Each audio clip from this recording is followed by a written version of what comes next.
Hola, bienvenidos y bienvenidas a Pensamiento Crítico de Utopía Comunicaciones, el espacio periodístico comunicacional construido para crear pensamiento crítico, para crear ideas, reflexiones, propuestas, críticas propositivas sobre los principales temas que nos preocupan y muchos de ellos nos agobian a los y las ecuatorianas. Tengo el gusto de saludar este día a mi invitado, el asambleísta Cristian Benavides. Él es ahora mismo asambleísta por la provincia del Carchi. Está actuando desde el pasado 14 de mayo en la Asamblea Nacional. Gracias, Cristian, por haber venido a nuestros estudios. Hemos conversado en otras oportunidades cuando usted fue alcalde de la ciudad De de Tulcán. Tulcán. Gracias por la deferencia. Bueno, comencemos. Qué gusto. Comencemos.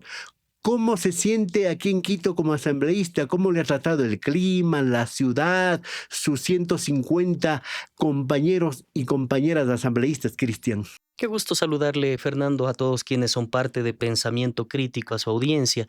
Yo vuelvo a Quito. Yo viví acá un buen tiempo por estudios, luego por trabajo, y evidentemente para mí no es nueva la ciudad, ¿no? Ya la conocemos, sabemos cómo funciona, las dificultades del tráfico, del tránsito, que a diferencia de mi ciudad, pues es muy distinto, ¿no? Una ciudad de paz, una ciudad tranquila.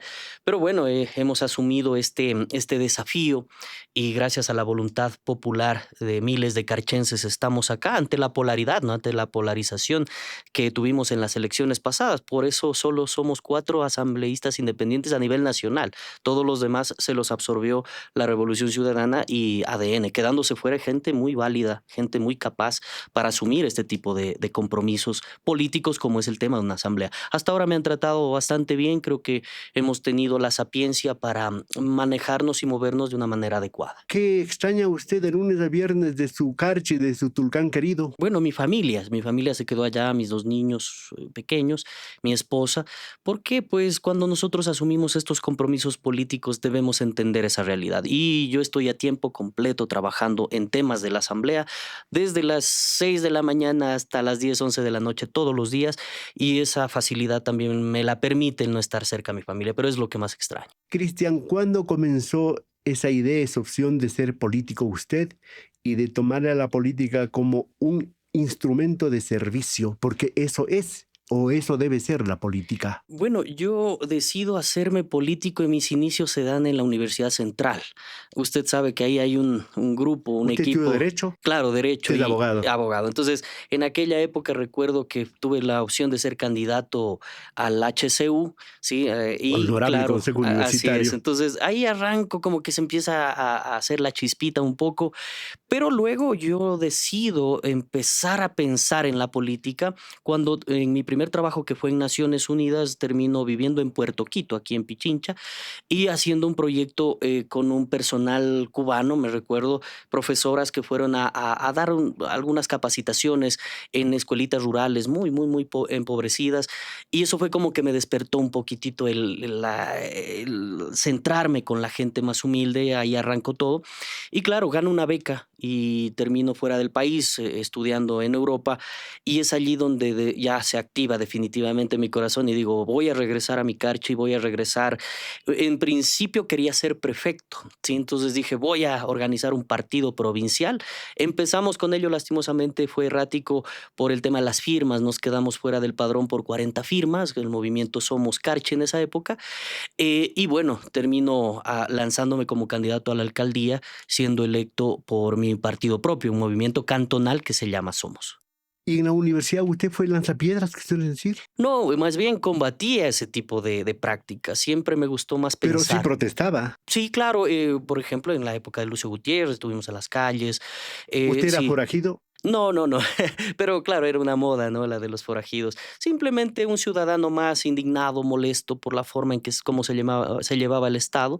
Y bueno, salimos a las calles también en aquel momento. Pero no, en general siempre he sido más partícipe del diálogo y de imponer en elecciones el pensamiento, que creo que eso es fundamental en democracia. Muy bien, esto muy útil, esta introducción, Claro, para por supuesto. conocernos a Sí, nuestro sí, sí. invitado, ¿verdad?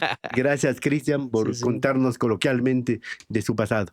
Bueno, ¿qué saca en blanco usted del discurso del presidente de la República de 21 minutos en su acto de posesión del día sábado 24 de mayo? ¿Qué saca en blanco?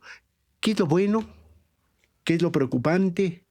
¿Qué es lo que a usted no le deja dormir de pronto? No, yo creo que lo positivo, y siempre hay que buscar lo positivo de las cosas, es de que vemos un presidente más aplomado, con un poquitito más de claridad en sus ideas, en sus conceptos. Ya la línea de aprendizaje en este año y medio, casi dos, terminó. Creo que ensayó bien el teleprompter, Sí, y ¿verdad? también, claro, esas son cuestiones tecnológicas, pero yo siento que hubo partes importantes y la que más me agradó es esta idea de trabajar con el legislativo, tratar de armonizar y tratar de trabajar y la parte que más me gustó, indistintamente de las diferencias políticas, trabajaremos proponiendo, respetando las libertad de pensar, que creo que es una de las cosas que más me agradó del discurso del presidente y en general, pues ya el resto creo que la ciudadanía conoce un poco compromiso de obras, de construcción de viviendas, que bueno, eso ya el tiempo lo dirá si se puede cumplir, pero como para arrancar es un buen presagio. En estos días de la Asamblea, usted habla del respeto al otro. ¿Ha habido del señor presidente de la Asamblea, el señor Olsen, respeto al otro? Bueno, yo lo he criticado, por ejemplo, el no dar la palabra para, en el caso de la Revolución Ciudadana, cuando querían ellos proponer su candidato alcal, no les autorizaron, no les dieron la palabra. Yo mismo lo he manifestado, que creo que estas prácticas no son muy democráticas, y no, en lo personal no me gustan, porque ellos tenían su derecho y que les den mocionando a una persona que en un Que escrito, ya que en no un es. documento ya no dijo que ya no era parte de esa bancada, me parece injusto y hasta ilegal. Entonces, creo que eso no está bien, no estuvo bien. De ahí, pues las mayorías se imponen y eso debemos entender también y debe entender la Revolución Ciudadana que en su momento también vivieron momentos de gloria y hacían cosas similares, es decir, en base del poder y de la legitimidad que nos da el voto popular, pues tener las mayorías que les permiten hacer y deshacer a veces un poco en torno a las cosas o proyectos políticos. En este caso le ha tocado a ADN. Yo lo que he mencionado es que soy un opositor proactivo, con proyectos, con ideas, con una cuestión constructiva. Yo no entro a oponerme para oponerme al gobierno, para nada. Yo entro más bien a apoyar, pero con ideas y obviamente pues generando cuestiones positivas. Cristian, con sinceridad, ¿hubo intentes de decir, Cristian, véngase acá a la Bueno, mayoría, véngase? Obviamente usted votó por la conformación de la hora de la Asamblea Constituyente, pero hubo esos intentos del señor de la Gasca y otros dijeron, Cristian, Sí, los diálogos son fraternos y fecundos siempre y cuando sean sobre la respetuosos mesa. y sean sobre la mesa. Lo que no he permitido, y lo he dicho públicamente, es estas reuniones de último minuto donde dice, oye, conversemos aquí en el zaguán, queremos conversar, queremos dialogar, es donde yo he frenado y he dicho, no es útil, no es saludable, sobre la mesa todo. Y creo que como un mensaje al gobierno, a mi país y sobre todo a mi provincia, voté en abstención, fui el único independiente que dije, yo no estoy ni a favor ni en contra del gobierno, yo estoy por mi país, yo he venido aquí a vigilar y a responder a mi Ecuador y a mi provincia en todo lo que sean proyectos, ideas, y me mantuve en abstención durante toda la votación.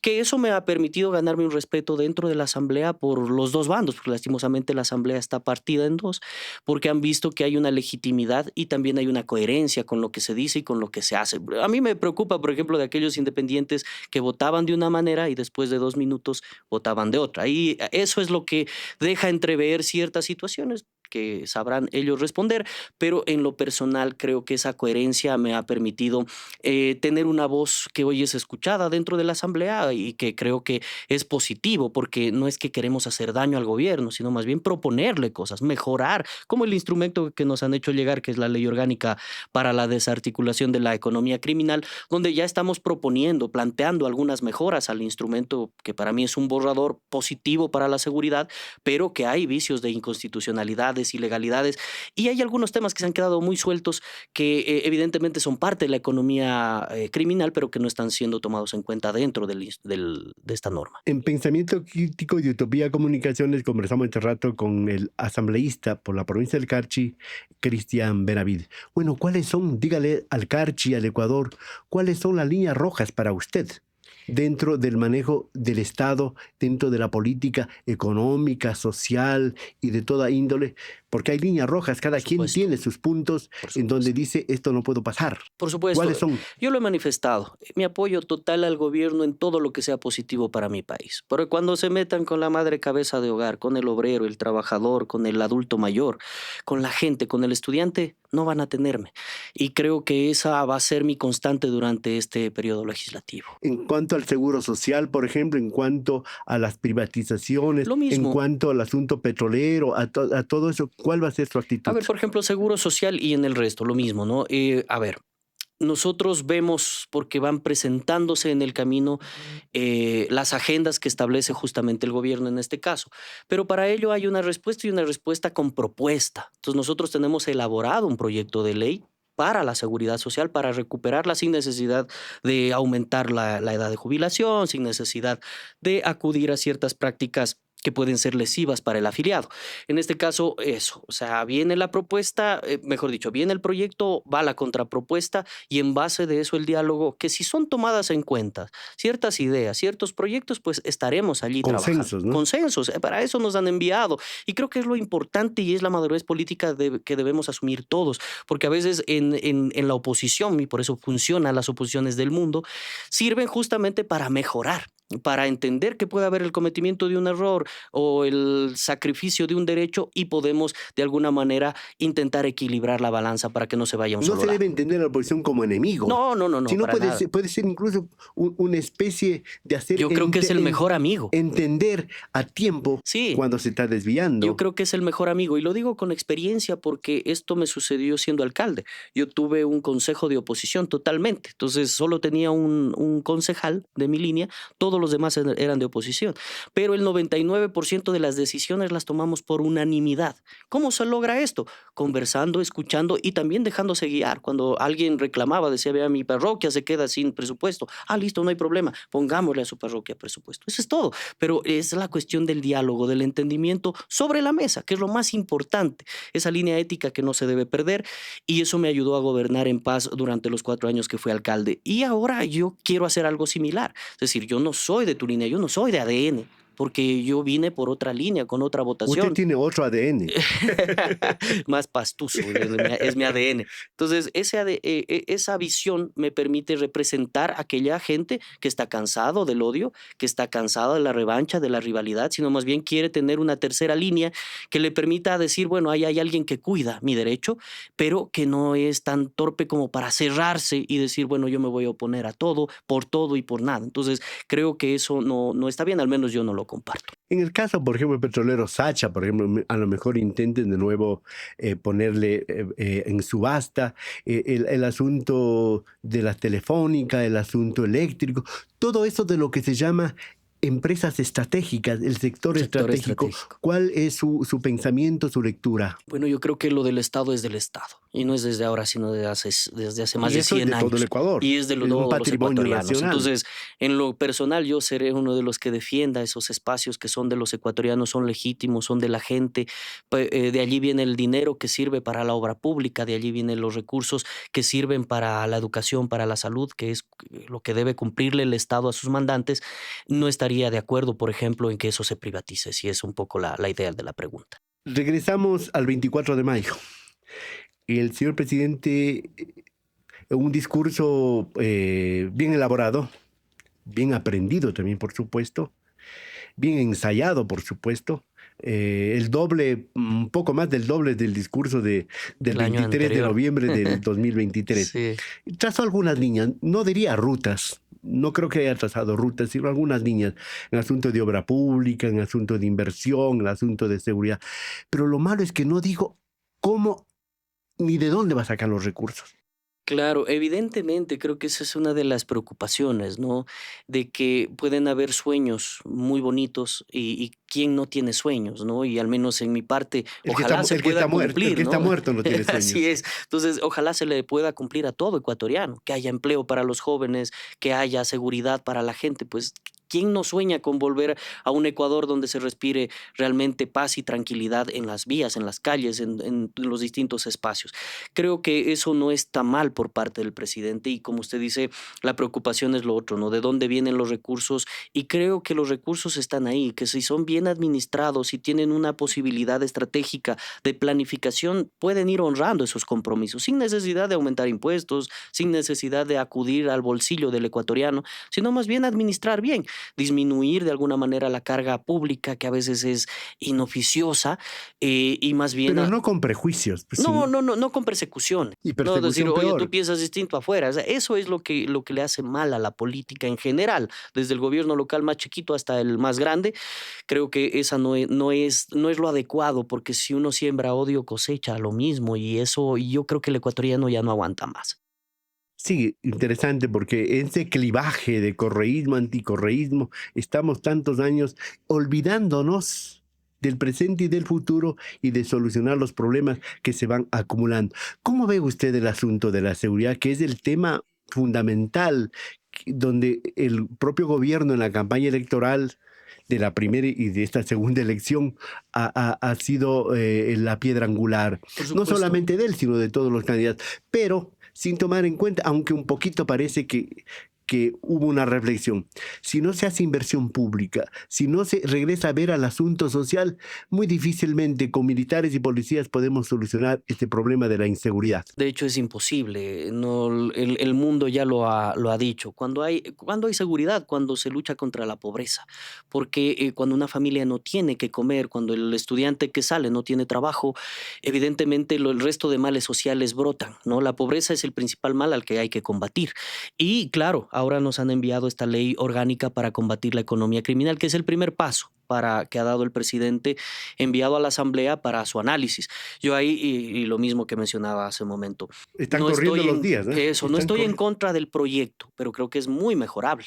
Por ejemplo, se habla de economía criminal, pero muchas cosas más tienen que ver con la seguridad. Entonces, ¿qué es lo que yo plantearía? Es el mejoramiento de este instrumento. Por ejemplo, poco se habla del oro. Sí, ese dinero que no es poco, que nace de la minería ilegal, el instrumento no habla nada de ello. Y esa es economía criminal, porque en la minería ilegal, por ejemplo, hay la compra de retroexcavadoras que no tiene una regulación o de maquinaria pesada, que hay que regularla. Decir, bueno, usted, señor, va a comprar una máquina pesada, indíqueme Poco para qué, cuál estructural es. tiene que ser. Es eso, es ir viendo cuál es la ruta, por ejemplo, no es solamente el criminal, porque uno piensa en la persona que con la mente uno ya tiene su prejuicio el que está cometiendo delito, que está armado. No, aquí hay fiscales, hay jueces, hay militares, hay policías que están embarrados de Y la cuando se economía aprecia, criminal. Cristian, se aprecia al que está manejando la máquina, Eh, al que está manejando la volqueta, no, pero no a los financistas, Y, y a la mu- gente y que está mucha en de eso. esa plata está en paraísos fiscales, está en los bancos, está en negocios, está en el lavado de activos. Entonces, hacia allá creo que hay que dirigirla un poco la norma para ir mejorando este instrumento, ¿no? Un control financiero, me refiero a los grandes patrimonios ilícitos, creo que eso es fundamental. El tema de la minería ilegal hay que analizarlo con profundidad. De igual manera, cómo fortalecer la UAFE, la fiscalía, cómo mejorar la institucionalidad para que evidentemente tengamos seguridad jurídica y no sea un instrumento solamente de moda o que busque a la penalidad o al proceso penal como, no sé, como una especie de moda, digámoslo así, de perseguir y de ejecutar, sino más bien que sea integral y que la economía criminal realmente vaya disminuyendo. Se habla, por ejemplo, de que algunos GATS, municipios, son financiados con recursos no muy lícitos a través de las empresas, a través de la obra pública. Habrá que analizar ese tema. Se habla, por ejemplo, de que algunas mineras ilegales venden el oro a la minera legal. Entonces habrá que ver todos esos trasfondos para cortar realmente los hilos de lo que sería la economía criminal. De estas donaciones, hay un capítulo, por ejemplo, se habla estrictamente para compra o adquisición de material bélico, de cosas que se pueden donar. Pero el problema ahí sería, el Estado puede cobrar los Y impuestos con eso y comprar. con eso comprar de acuerdo a la verdadera necesidad, direccionando. ¿Por qué dejar al privado? Porque va a aparecer el privado haciéndose propaganda, va a Una decir que esa. está dando Y el donaciones. riesgo Y de se dice que hacía donaciones, el propio Norero hacía donaciones a un municipio de la costa. así es que dio 4 patrulleros y todo ese tema. Entonces, no es una regla, por eso hay que analizarla muy bien. En México no funcionó, porque lo que se hizo es, por ejemplo, dar protección a la carta. Yo dono dinero para la seguridad, entonces tienes que vigilarme a mí, que soy el que dono. Entonces, hay que tener mucho cuidado en los hilos que se vayan manejando en este tema, pero creo que parte de esos recursos sí podrían ir a reactivación económica en las zonas afectadas, por ejemplo, a través de proyectos, de créditos más sensibles, flexibles, porque si recuperamos a la gente y la legalizamos, la formalizamos, la vamos sacando de este círculo malo que es la Hay un delincuencia. tema dentro de ese proyecto de ley que está corriendo, digo, ¿ah? Ujú, Es una espada de Damocles ese ujú. asunto. Que los allanamientos sin el asunto del permiso de un juez, asunto judicial. ¿Qué le Sí, parece a usted? que es inconstitucional, dicho sea de paso. El artículo 77, numeral 1 de la Constitución habla de que la prisión preventiva será prácticamente una medida En la excepcional, última instancia. última instancia. Entonces, si nombramos un instrumento en lo que sea prioridad, evidentemente podemos estar transgrediendo este principio. También tenemos algunas propuestas ahí que pueden ir solventando estos temas, o por ejemplo se habla de los indultos sin necesidad de ir a una pena. Anticipados, dice. Anticipados. Entonces, el indulto en esencia, de manera conceptual, es cuando hay una pena, cuando ya existe una pena a una persona. Entonces, acá no hay. Entonces, ¿cómo se van a Sería procesar estos una especie indultos? de invitación a matar. Posiblemente a cubrirle a las Fuerzas Armadas, y yo no estoy en contra de ello, que hay que darles estabilidad, seguridad para el uso de su trabajo, de su fuerza. Pero otra cosa distinta es la discrecionalidad, decirles, bueno, sálvese quien pueda, prácticamente como un mensaje. A propósito de eso, o sea, no hay que blindar a la policía ni a los militares. No, no creo que Recordemos que la esa la idea. economía criminal está permeada Y en yo esas creo, instituciones eso le iba a también. decir Cristian, ¿cómo hacer la depuración de las Que eso, Fuerzas por Armadas y las ejemplo, fuerzas que eso policiales? debe ser prioridad del presidente, ¿sí? Fundamental, limpiar la institucionalidad casa adentro, me refiero también a jueces, a fiscales, tratar de cuidar un poco las instituciones para tener esa seguridad de que el combate va a ser efectivo. Caso contrario, van a ser los primeros que llamen a los delincuentes para lo que pasó justamente con los 11 militares. Se dice de que la llamada para Una alertarles fue filtración. una filtración desde adentro de la institución. Entonces, todas esas cosas hay que analizarlas con profundidad, con responsabilidad, y sobre todo, pues creo que ahí hay temas que se han quedado fuera. Por ejemplo, el tema de los allanamientos, usted lo dice, sí, para las personas, pero ¿qué pasa con los recursos? ¿Por qué no se habla, por ejemplo, de levantar el sigilo bancario sin necesidad de autorización? Porque cuando se juega con dinero no hay problema que le congelen la cuenta 1 o 2 días, luego la persona diga, hey, este dinero es lícito y no pasa nada.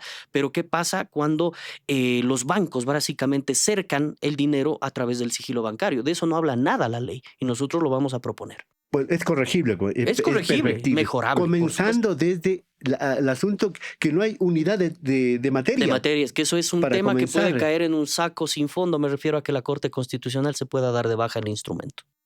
Hay otro tema, no sé si les llegará como urgente, ese asunto del proyecto que habló el presidente para la energía nuclear. ¿Qué piensa usted? Bueno, ha dicho que va a mandar un proyecto de ley. Tendría que leerlo y ver cuáles son los alcances. Y bueno, habrá que analizarlo, ¿no? Yo no puedo hacer un pronunciamiento de algo que no conozco. Bueno, vamos avanzando. ¿Cuáles son las iniciativas, las propuestas dentro del plano legislativo? Porque un asambleísta es legislador y fiscalizador. En el plano legislativo, ¿qué trae usted en su mochila? ¿Qué trae usted en carpeta para presentar como legislador y como abogado que es? Sí, varios proyectos, pero Así voy a de concentrarme en unos corrido dos nomás. que creo que son importantes. Lo vamos a presentar ya la próxima semana. Y tiene que ver con este mismo tema. Por ejemplo, si hablamos de que los delincuentes deben ir a las cárceles, estoy totalmente de acuerdo, pero ¿por qué los choferes?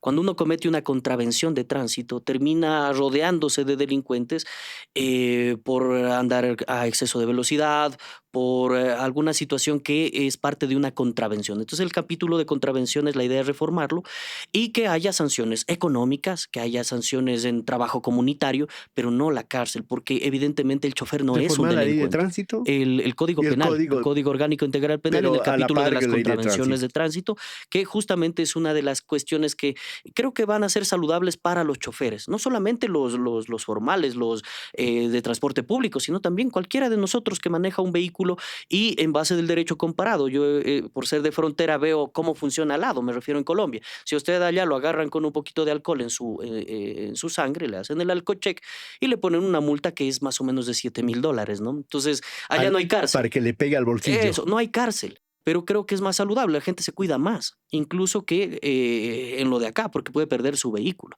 Entonces, creo que esas cosas hay que traerlas acá. Decir, no, no, la cárcel no, porque evidentemente nuestro país no está en condiciones, no hay un proceso de realmente de cuidado, de protección de la vida dentro de los centros Tenemos de carcelarios. hacinamiento y todo lo demás. Hacinamientos, vacunación, incluso los momentos que hemos visto, gente que ha muerto dentro de estos centros penitenciarios sin ser delincuentes. Entonces, creo que las cárceles deben ser para los delincuentes. Y algo, bueno, si están escuchando sus coterráneos del Carchi, dirán, pero ¿y para mí, para mi Para provincia? mi provincia, la ley que ya está presentada y que evidentemente debe pasar a segundo debate, que es la ley de fronteras, la ley de desarrollo fronterizo. Creo que ese es un instrumento que se viene luchando años, desde que recuerdo, y ha sido una de las cuestiones que le he pedido al gobierno que se ponga sobre la mesa para irlo analizando y ojalá de manera urgente, porque allí hay cuestiones de base que pueden servir para que haya el tratamiento especial que el artículo 249 de la Constitución establece, que todos los territorios de frontera deban tener un tratamiento especial. Y esto no ha pasado.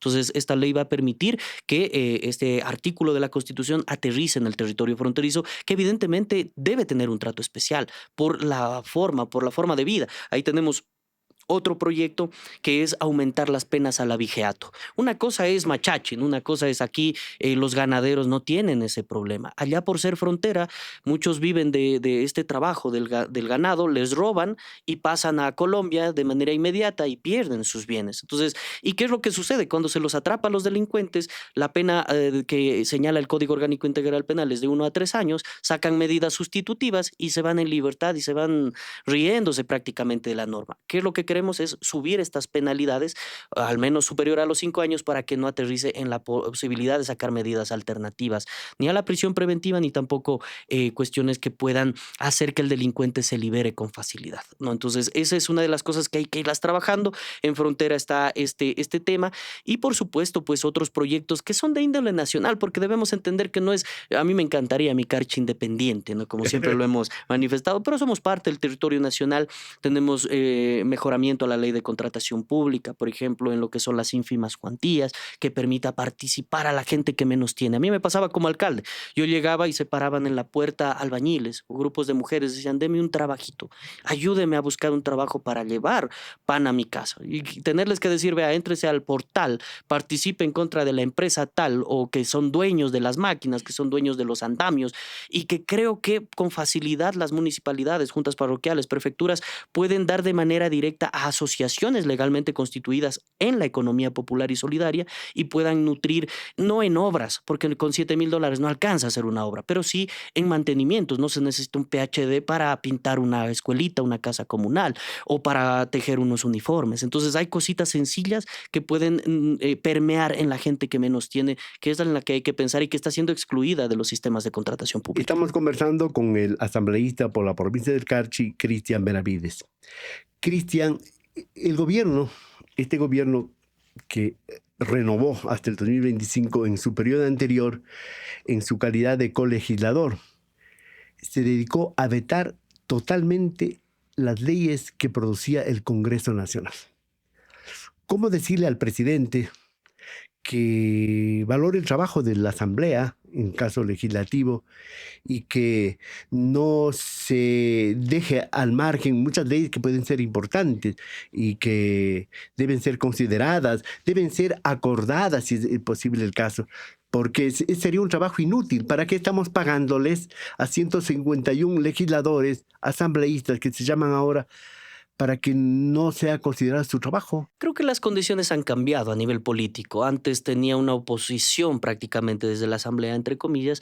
Hoy tiene una asamblea afín. Recordemos que el presidente, vicepresidente, escal, todas las comisiones prácticamente son de ADN. Entonces creo que esa idea de poder trabajar en equipo está por demás, ¿no? Entonces ya no creo que exista un enemigo. Pero no será una mayoría pegada con saliva. Sí, evidentemente, porque yo creo que Pachacutic, sobre todo, ellos van a tener que dirimir muchos temas demasiadamente delicados, de los que hace poco hablábamos, por ejemplo, el tema de Sacha, el tema de la concesión minera en espacios de recarga hídrica, cosas que realmente van a transgredir sus principios, su origen por el cual llegaron a la Pero el asamblea. gobierno tiene que repartir, pues, y cómo comprar, dicen. Ahí sí, a los que les toque ese tipo de cosas. En mi caso, no, y eso lo hemos ido demostrando. Yo voto sí, voto no. Dice, bueno, ese asambleísta que está loco, eso no es, ¿dónde está?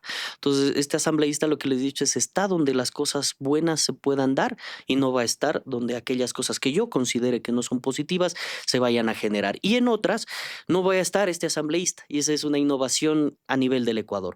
Tengo una propuesta que creo que la vamos a alcanzar a ejecutar en este proyecto de ley económica urgente. No voy a votar yo. ¿Quién va a votar? Va a votar el Carche a través de una plataforma tecnológica de participación ciudadana donde se pronuncia al mandante de manera voluntaria y dice, ¿sabe qué? Yo quiero que vote sí o quiero que vote no. El que gana tendrá la voz de este asambleísta que diga en nombre de mi provincia y bajo el pensamiento de mis mandantes, mi voto es sí o mi voto es no, que creo que es un ejercicio democrático, legítimo y que evita la discrecionalidad de un poco esta idea de que podemos ser susceptibles de compra, porque ahí tendrán que comprarle a los 170,000 habitantes de mi O provincia. sea, usted va a ser una legislatura participativa del CARCH. Participativa, que es una obligación también, ¿no? Entonces, uno debe hacer participación ciudadana no solamente para llegar a decir que ha hecho, sino para decir hemos trabajado. Miren, ustedes han votado en este proyecto de ley. Nos hemos equivocado todos, no se equivocó el asambleísta, nos hemos equivocado todos o acertamos todos. Y creo que eso va a ser positivo, ¿no? Esta nueva modalidad de ser un legislador, porque yo siempre he hablado de ser la voz de los carchenses, creo que me va a dar legitimidad con mis mandantes y creo que es algo innovador, creo que no ha pasado en otras El otro jurisdicciones. rol constitucional que tienen los asambleístas es la fiscalización. Porque yo decía, a título de gobernabilidad, no se puede dejar hacer y dejar pasar, pues. Hay que pedir cuentas y los funcionarios públicos tienen que rendir cuentas. ¿Cómo va a operar usted y cómo aspiraría que la Asamblea opere para que se transparenten las cosas? Porque en los últimos gobiernos y en este mismo que acabó sus 18 meses no ha sido muy transparente y las mayorías móviles han impedido la fiscalización, que no debe ser tampoco un circo, sino debe ser un ejercicio para transparentar, encontrar la verdad y encontrar los correctivos, que es lo importante, A eso Cristian. voy, y justamente debería trasladarla la pregunta en idénticas condiciones. Usted ha dado mi respuesta. Mi fiscalización no va a ser para perseguir ni para hacer shows. Lo mío va a ser para enderezar, decir, hey, se están equivocando aquí, mejoren. Hey, se están equivocando acá, se han olvidado de meter presupuesto aquí. Por favor, están transgrediendo la norma constitucional que tiene que ver con educación, por dar un ejemplo. Sí, entonces, en base de eso, el ejercicio de fiscalización debe ser un entendimiento para poder mejorar, no para poder perseguir, que creo que es una de las cosas que le han hecho daño a este país y le siguen haciendo daño. Ojo por ojo y el mundo va a quedar ciego, decía Gandhi, y yo participo de ese pensamiento, en este caso crítico, que evidencia, ¿no? Que esto, si seguimos de esa manera, no va a parar nunca. Muy bien. Cristian, en todo caso, el CARCH y el país estará pendiente porque usted tiene una posición de izquierda, así me ha dicho. Sí, es una posición de izquierda en mi actuar, porque lastimosamente hoy nuestro país entiende que todo, si es de izquierda, tiene que ser correísta. Y esa no es mi posición y la aclaro, ¿no? Sin ofender. Yo no he sido parte de la Revolución Ciudadana nunca y no he necesitado tampoco ser parte de ella para llegar a ser alcalde, para llegar a ser asambleísta. Lo he trabajado con mi propio esfuerzo, con mi propia mentalidad, con mi propio liderazgo. Entonces, creo que, y tampoco soy de ADN. Entonces, tengo una posición filosófica propia. ¿Por qué soy de izquierda en mi acción? Por ejemplo, cuando fui alcalde, donaba la mitad de mi sueldo. que creo que es una práctica diferente a la forma de entenderse de izquierda, como Mujica lo hacía, él lo hacía más todavía. Entonces, esta era una de mis prácticas, de ayudar a mucha gente, asociaciones, fundaciones de cáncer, bueno, en general era mi forma de actuar y no la quiero replicar en otros, es mi libertad conmigo, con mi forma de entenderme a mí mismo. No estoy diciendo que el resto tienen que hacer lo mismo, no, estoy diciendo lo que yo hacía y que hace una característica propia de ser izquierda, de diálogo, de debate, y cuando haya que hacer confrontación, evidentemente con ideas y con una proyección clarísima en medios de comunicación y en mi forma de votar. Y espero ser respetado por ello y creo que estamos ganando una brecha muy importante dentro de la Asamblea porque estamos ganándonos ese respeto de a poquito. Los ecuatorianos ya estamos asqueados del anti, Sí, ¿sí? De ese clivaje y queremos asuntos que vayan apuntando hacia la dignidad y hacia la vida justa de los ecuatorianos. no, y entender algo, la democracia. Hoy ha ganado un gobierno que, pues, que creo yo no es de izquierda. Entonces debo entenderlo yo y debo ser demócrata. Ganó la mayoría, ganó él en las urnas bajo conciencia y voto de la gente. Entonces mal haría yo en ir a tratar de imponer mi pensamiento, lastimosamente. Pero sí es importante hacer aportes que dentro de mi filosofía de vida puedan mejorar las condiciones de vida de la gente y cuidarle a la gente, que creo que a eso me enviaron. Y hacerle ver al gobierno, hacerle ver a los asambleístas de gobierno y de no, de que hay alternativas o posibilidades para evitar regresar en derechos, que creo que nadie queremos eso, y de cuidarlo al Estado, que creo que eso es fundamental. Que esto no se convierta en un grupo de amigos, en un colectivo, en un, qué sé yo, en una empresa, sino más bien que se piense realmente en Estado, pero se lo piense con la gente, que la participación ciudadana sea real, pero sobre todo que haya transparencia. Y si queremos algo distinto, tenemos que hacer, y eso es mi mensaje para el gobierno, no hagan lo mismo que hacían antes. Es porque algún rato yo escuchaba de un asambleísta, me parece que es Chamba, que gritaba desde su curul y decía, oh, con la vara que miden serán medidos, les gritaba a los correístas. Y yo desde acá mi reflexión decía, Esto no está bien. Si tú consideras ser mejor, haz las cosas mejor de lo que hacían antes. Olvídate de las cosas que hacían ellos. Mejora tú y mejora tu forma de entender la democracia. Escucha, aprende y en base de ello vamos creciendo como Ecuador porque las elecciones ya pasaron, ya se acabaron. Hoy es tiempo de pensar en el Ecuador. Sí, porque lo que estuvo mal ayer No está, está no, mal hoy día hoy. y estará mal mañana. Así es. Entonces, eso tienen que entender.